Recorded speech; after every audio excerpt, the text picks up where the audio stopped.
eu acho que é bem um conjunto mesmo, né? A gente sabe que o fenótipo aí vai interferir diretamente, então, na característica dele desenvolver ou não, né? Apresentar essa característica. Então, é bem interessante. E, realmente, até no estudo a gente utilizou, né? Animais que eram da mesma granja, mas não tinham familiaridade, não eram, né? Não tinham parentesco nenhum, mas alguns expressam, outros não expressam. E aí, por quê?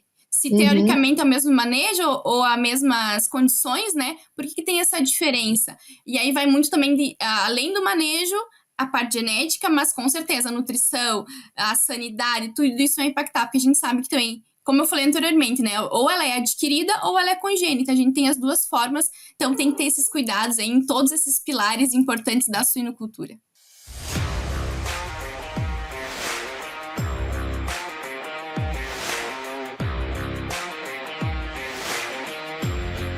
Olá, tudo bom?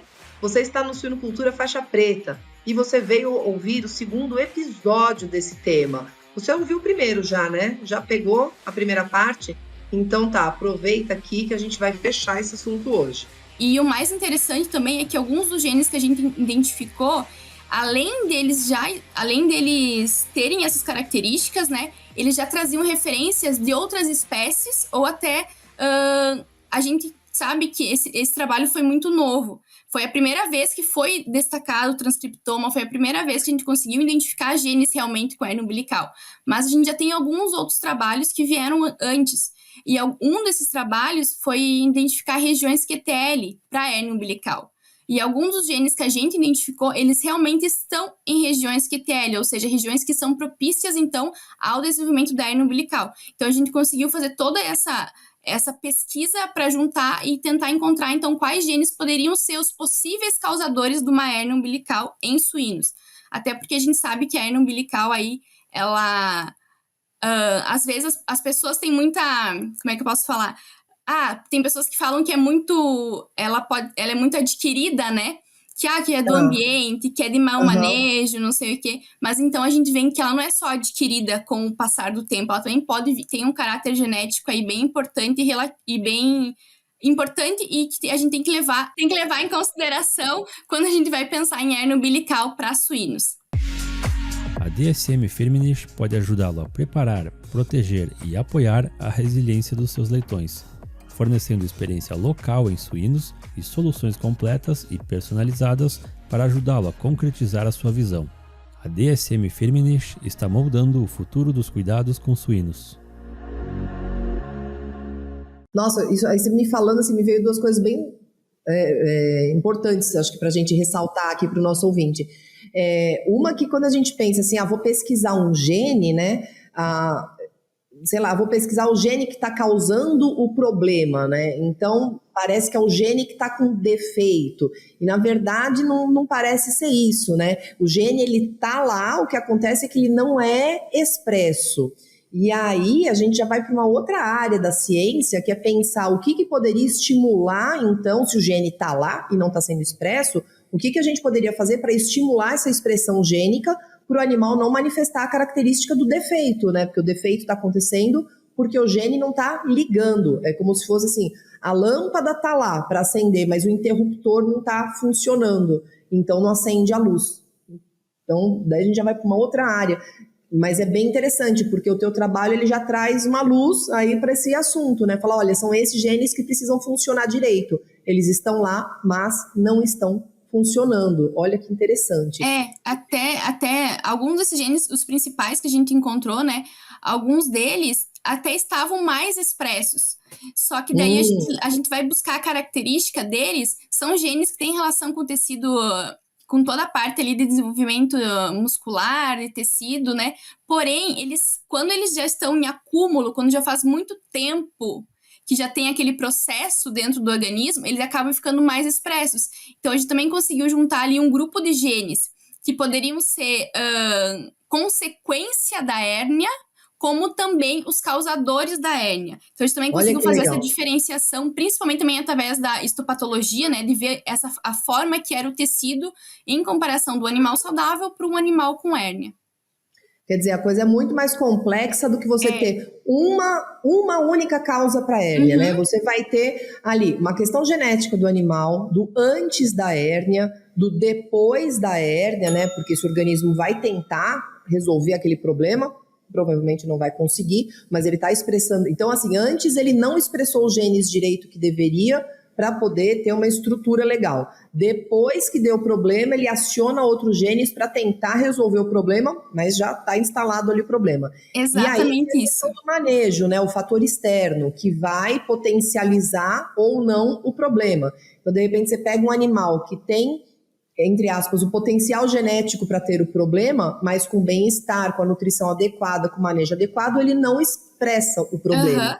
E o outro que estava até que bem ali, né? Se você fizer tudo errado, ele vai expressar o problema. Então a gente tem que pensar em tudo, né? Tem que trabalhar todo mundo junto. O pessoal da genética, o pessoal da nutrição, o pessoal do manejo, o pessoal do bem-estar.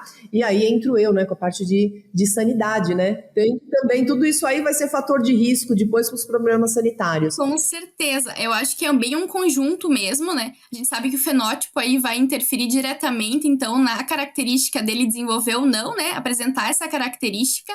Então, é bem interessante. E, realmente, até no estudo a gente utilizou, né? Animais que eram da mesma granja, mas não tinham familiaridade, não tinham parentesco nenhum. Mas alguns expressam, outros não expressam. E aí, por quê? Se teoricamente é o mesmo manejo ou as mesmas condições, né? Por que tem essa diferença?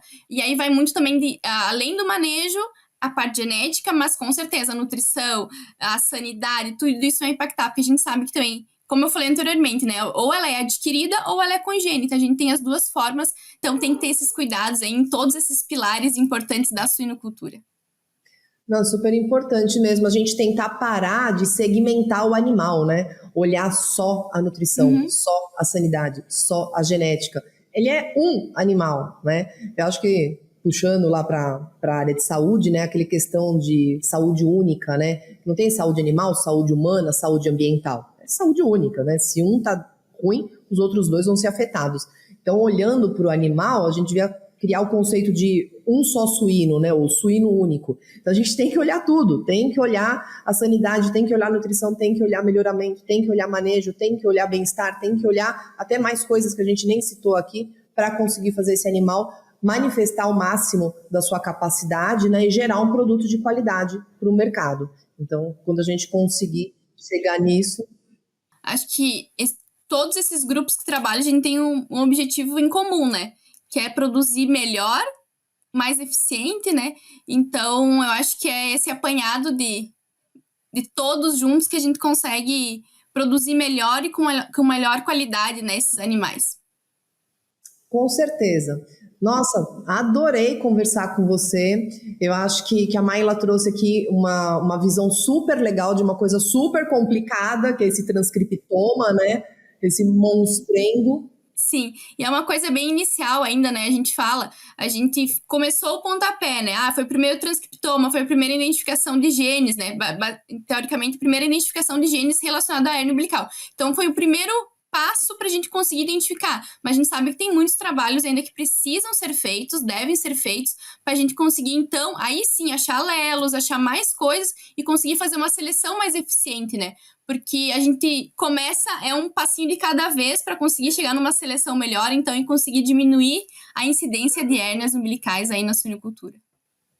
Não, maravilha. Eu acho que com isso o nosso ouvinte aí, o pessoal que está nos acompanhando, conseguiu entender o que é transcriptoma, conseguiu entender que a hérnia tem vários pontos que a gente precisa olhar, né? Que tem que olhar para dentro do animal, para fora do animal, tem que fazer um conjunto de ações aí para a gente melhorar a situação, diminuir as perdas e melhorar o próprio bem-estar para esses animais. Então, super agradeço a sua participação aqui no Suinocultura Faixa Preta e espero te encontrar em breve, Mayla. Um abraço, até mais. Até mais. Obrigada, pessoal. Oi, pessoal. Eu sou a Inês Andretta, sou host do podcast Suinocultura Faixa Preta e hoje eu tenho um recado importante para os pesquisadores de plantão. Bom, nós aqui no podcast estamos sempre em busca dos melhores e dos mais recentes projetos de pesquisa para compartilhar com os nossos ouvintes.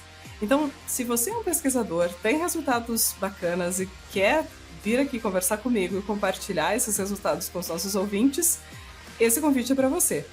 Manda um e-mail para a gente com os principais resultados. O e-mail é hello@wisenetics.com. A gente aguarda o contato e até a próxima.